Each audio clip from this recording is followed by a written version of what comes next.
ভাই এখানে দরকার, এখানে এখানে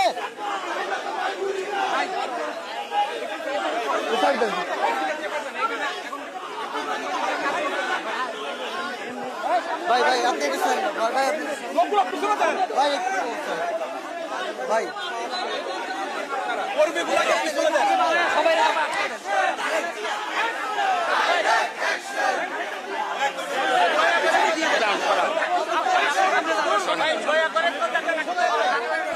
ওখানে পিছাইতে হবে।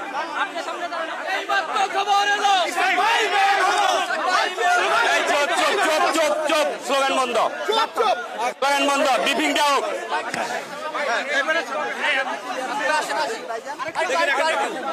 বিসমিল্লাহির রহমানির রহিম।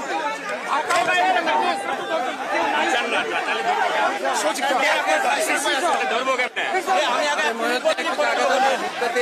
বিসমিল্লাহির রহমানির রহিম। এই সামনে থেকে সরেন না, এই সামনে থেকে সরেন, এই সরেন না। আরেকটু আগান, আরেকটু আগান, বাস বাস বাস বাস বাস বাস।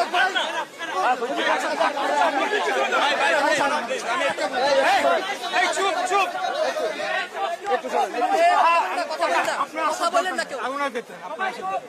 বিসমিল্লাহির রহমানির রহিম। প্রথমে মহান আল্লাহ রাব্বুল আলামিনের কাছে, এই সুজন ভাই দেখা দেন না, একটু কমাও কমান, নিচে নামান, নিচে ডাউন করে।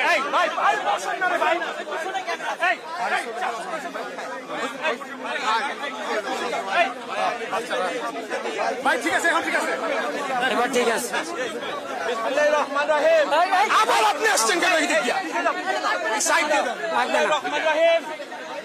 আমরা দীর্ঘ 5 বছর আইনি সংগ্রাম করে 2020 সালে বাংলাদেশে যে একটা পাতানো নির্বাচন হয়েছিল, আপনারা সবাই জানেন। দক্ষিণ সিটি কর্পোরেশনে সেই সময় মেয়র তাপস জোর করে ঢাকা দক্ষিণ সিটি কর্পোরেশনকে দখল করার লক্ষ্যে ইভিএম এর ভোট জালিয়াতির মাধ্যমে কেন্দ্র দখল করে আমাদের প্রিসাইডিং অফিসার থেকে শুরু করে সবাইকে জোর করে বের করে দিয়ে একতরফাভাবে যে নির্বাচনী ডিক্লেয়ার নিয়েছেন, সেই মামলা আমরা 2020 সালে করেছি। দীর্ঘ আইনি প্রক্রিয়া শেষ করে আজকে আমরা ইনশাআল্লাহ আল্লাহর কাছে লাখো কোটি শুকরিয়া জানাই যে আজকে আমরা ন্যায় বিচার পেয়েছি। বিজ্ঞ আদালত আমাদের সকল বক্তব্য শুনেছেন, আমাদের 6 জন সাক্ষী দিয়েছেন, বাদী সাক্ষী দিয়েছেন, এবং এই নির্বাচনে যে একটি ত্রুটিপূর্ণ নির্বাচন ছিল, ইভিএম জালিয়াতি ছিল, ভোট ডাকাতি ছিল, এবং সর্বশেষ একতরফাভাবে আমাদের সকল অভিযোগগুলোকে অস্বীকার করে যেভাবে একতরফা রায় দিয়েছে, সেই রায়কে যে আমরা চ্যালেঞ্জ করেছি, সেটা আজকে আমরা সন্দেহাতীতভাবে আজকে বিজ্ঞ আদালতে আমরা প্রমাণ করতে পেরেছি। বিজ্ঞ আদালত নির্বাচন কমিশন আইন 2009-এর 53 নং 2-এর বিধি উপধারা অনুযায়ী স্থানীয় সরকার নির্বাচনের 2010-এর 59-এর খ ধারা মতে ওই নির্বাচনটিকে অবৈধ ঘোষণা করেছে এবং ইঞ্জিনিয়ার ইশরাক সাহেবকে মেয়র হিসেবে নির্বাচন কমিশন করবে এবং ভোটের মাধ্যমে ইনশাআল্লাহ ঢাকা দক্ষিণ সিটি কর্পোরেশনে অচিরেই মেয়র হিসেবে উনি শপথ গ্রহণ করবেন। ধন্যবাদ সবাইকে। এখন মেয়র ইশরাক সাহেব এখন আপনাদের সামনে কিছু বলবেন। একটা বলেন না, উনি বলেন বলেন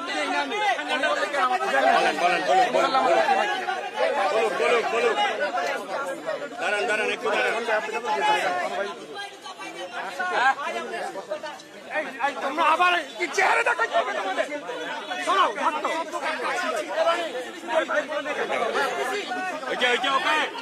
ওকে গড যাও।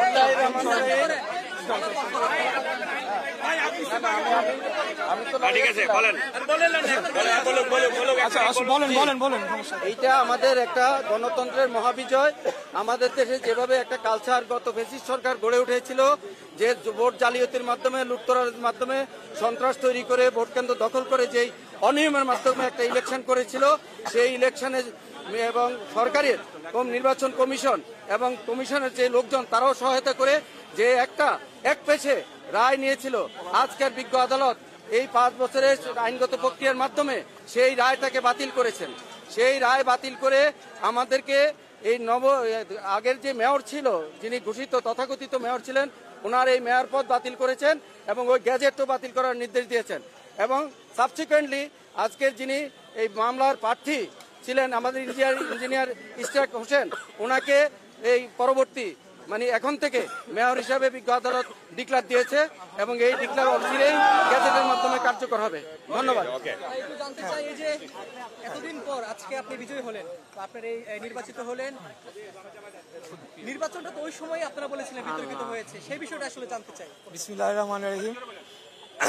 আমি প্রথমেই মহান আল্লাহ তাআলার কাছে শুকরিয়া জানিয়ে আজকে আপনাদের সামনে বক্তব্য রাখছি। আজকে আমরা ন্যায় বিচার পেয়েছি, এটাই হলো আজকের মূল আমাদের বিষয়। এখানে আমি মেয়র হতে পারবো বা আমি মেয়র পদে শপথ গ্রহণ করব কিনা সেটা সম্পূর্ণ দলীয় বিষয়। আমি বাংলাদেশ জাতীয়তাবাদী দলের হয়ে ধানের শীষের মার্কা নিয়ে 2020 সালের 1 ফেব্রুয়ারি ঢাকা দক্ষিণ সিটি কর্পোরেশনে অনুষ্ঠিত যে মেয়র পদে নির্বাচন করেছিলাম এবং পরবর্তীতে সারা বাংলাদেশের কাছে, জাতির কাছে দিন দুপুরে আপনারা দেখেছেন ডাকাতি হয়েছে। মিডিয়ার ভাইরা সারাদিন আমার সাথে ছিল এবং নির্বাচন পূর্বের যে প্রচারণার যে কার্যক্রম তার প্রথম থেকেই ডে 1 থেকেই আমরা অভিযোগ দিয়ে আসছিলাম। সেখানে বিভিন্নভাবে আমাদের প্রচারণাকে বাধাগ্রস্ত করা হয়েছে। আমাদের তখনকার বিএনপি সমর্থিত কাউন্সিলর প্রার্থীদেরকে বিনা মামলায় গ্রেফতার করে নিয়ে যাওয়া হয়েছে।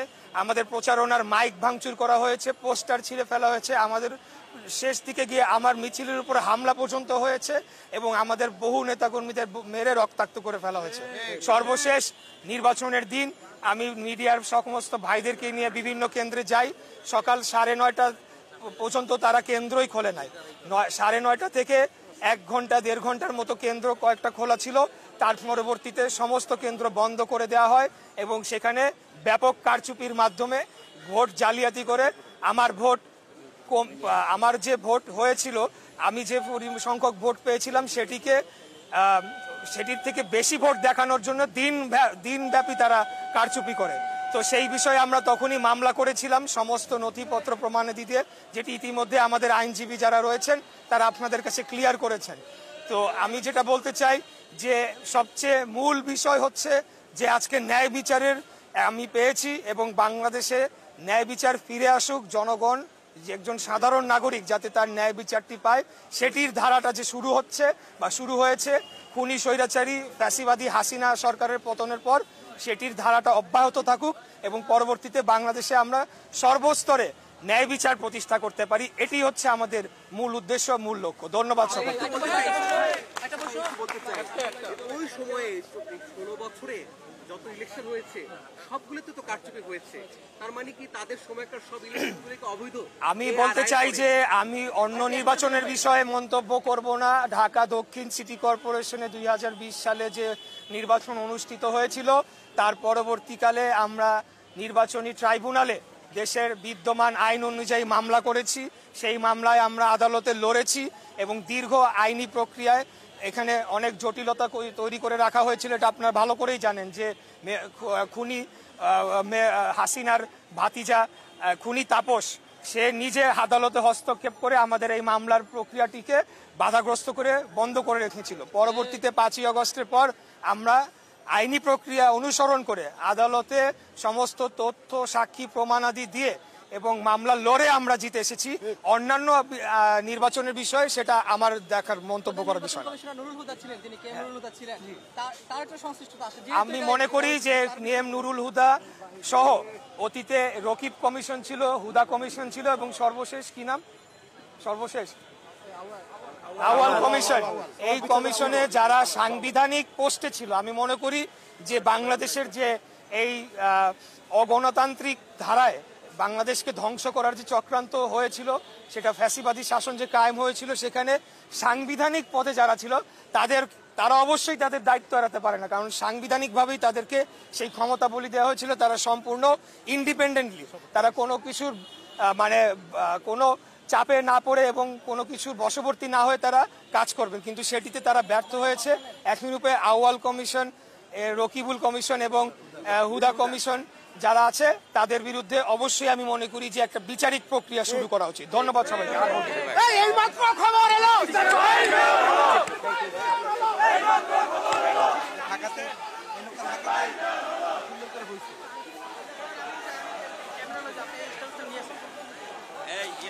লাইভে থাকবো? হ্যাঁ, লাইভে যাও না, যাও। এটা খুলবো তো? খুলো, তুমি স্ট্যান্ড ধরো। যাও যাও যাও, আগাও। এই নাও মাইক যাও, মাইক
সামনে নেন।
It is closed down.